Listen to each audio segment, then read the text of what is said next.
Force পাঠান sir, আমাকে গুলি করছে, আপনার জিএমপি থেকে ফোর্স পাঠান। জানাতে লাগছে দ্রুত। দেখি ভাই হাতটা ধরুন তো, হাতটা উঠুন। হ্যাঁ হ্যালো, এই যে ডিসি অফিসে মেন গেটের সামনে। না জামু একটু প্রোটোকল নিয়ে যাবো, এভাবে গেলে। আচ্ছা আপনার জেলা কার্যালয়ের সামনে আমরা কথা বলার সময় একজন আপনার সমন্বয় গুলিবিদ্ধ হয়েছে। আমি যদি আপনার কে বা কারা অজ্ঞাতভাবে ওনাকে গুলি করে আপনার মোটর সাইকেল হয়তো বা মোটর সাইকেল থেকে ওনার গায়ে সরাসরি শুট করে এখানে ঘোষণা করার পর আমি যখন সাংবাদিকদের ব্রিফিং দিচ্ছিলাম, ব্রিফিং দিয়ে সবাইকে বিদায় দিচ্ছিলাম যে সবাই সেফটি বাসায় চলে যান, আমরাও চলে যাব। এটা বলতে বলতে এদিক দিয়ে একটা মোটর সাইকেল যায়, জাস্ট আমি দেখি পাশ দিয়ে মোটর সাইকেলটা যায় আর তাকানোর সাথে সাথে দেখি যে আমার হাতে এখন পর্যন্ত হাতে গুলিবিদ্ধ অবস্থা আছে। আমি এখন এই যে পুলিশ ফোর্স আসলে তাদের সেফটি আমি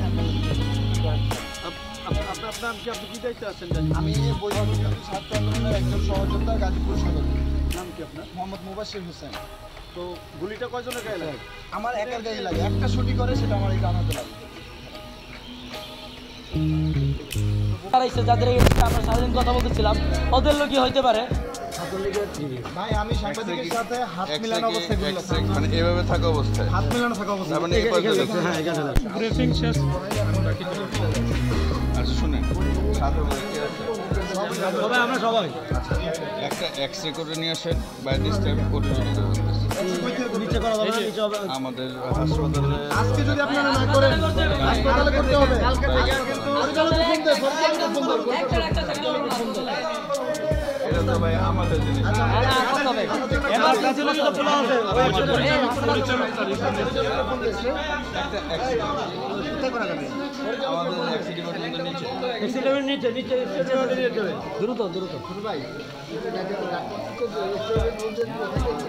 না এইখানে করতে হবে। আজকে আমার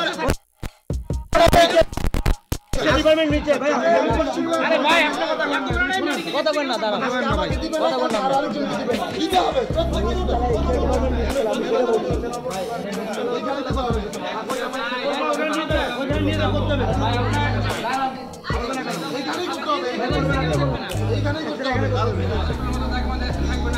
আমরা আমাদের মেডিকেল কলেজে এখানে প্রতিটা রোগীর সমস্যা, একটা সিরিয়াস রোগীর কোনো দেখতে করার লোক নাই। চিল্লার লাভ হবে না কেন? সারা জীবন কি আমরা লাভ পাবো না? আমরা সারা জীবন কি লাভ পাবো না সেটা মনে করেন?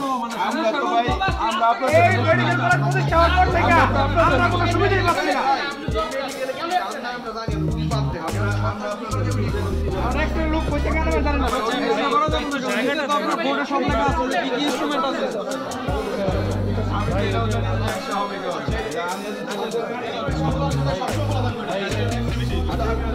সব আসলে আপনারা পাঠা দেন, ঢাকা রেফার করেন, ঢাকা রেফার করেন, কোনো কাম কাজ করবেন না।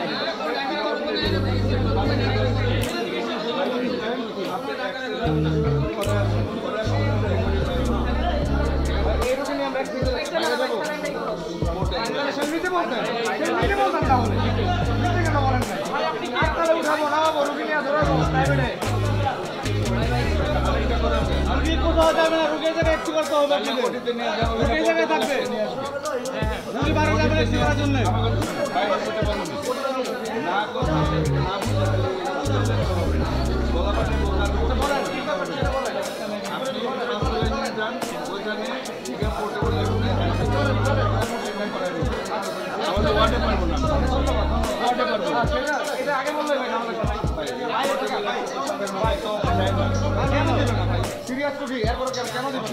আমরা এখানে সাংবাদিকের সাথে আমরা এক্ষেত্রে দাঁড়িয়েছিলাম, সেই মুহূর্তে মোটর বাইকে যাচ্ছিল অজ্ঞাত ব্যক্তি, মানে আমার প্রবাসের বাইরের হাতে গুলি মারছে।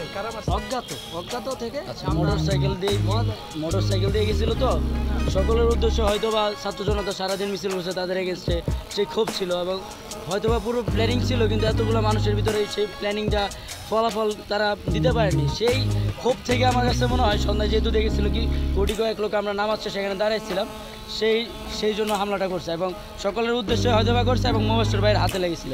আমি অপোজিটে দাঁড়াইছিলাম, আল্লাহর মধ্যে বেঁচে গেছি। মোবাশ্বের ভাই হাতে লেগেছিল, যদি শরীর লাগতো তাহলে আরও ভয়াবহ অবস্থা হতে হতো। আল্লাহর মধ্যে হয়তো বাঁচাই দিচ্ছে আল্লাহ সুবহানাহু ওয়া তাআলা। কর্মসূচি শেষে সকলকে বিদায় দিয়ে এবং প্রশাসনকে যে 12 ঘন্টা আলটিমেটাম দেওয়া হয়েছে, পরবর্তী সময়ে আমরা ডিসি অফিসের মসজিদে আর কি নামাজ পড়তেছিলাম এবং নামাজ শেষে গুটি কয়েক সাংবাদিক ছিল, ওনাদের কাছে আমরা আর কি আবার ইন্টারভিউ দিতেছিলাম। ইন্টারভিউ দেওয়ার শেষে আর কি ডিসি অফিসের গেটে তখন আবার কারেন্ট চলে গিয়েছিল ডিসি অফিসের, এবং ওখানে সোলার লাইট না থাকায় ডিসি অফিসের গেটটা পুরোপুরি আর কি অন্ধকারাচ্ছন্ন ছিল এবং রাস্তা দিয়ে একটা বাইক চলে গিয়েছিল। আমরা যেহেতু অপোজিটে দাঁড়াইছিলাম এবং আমার পাশে মোবাসের ভাই ছিল, বাইকটা রানিংয়ে চলে গেছিলো এবং ফায়ার করছিল।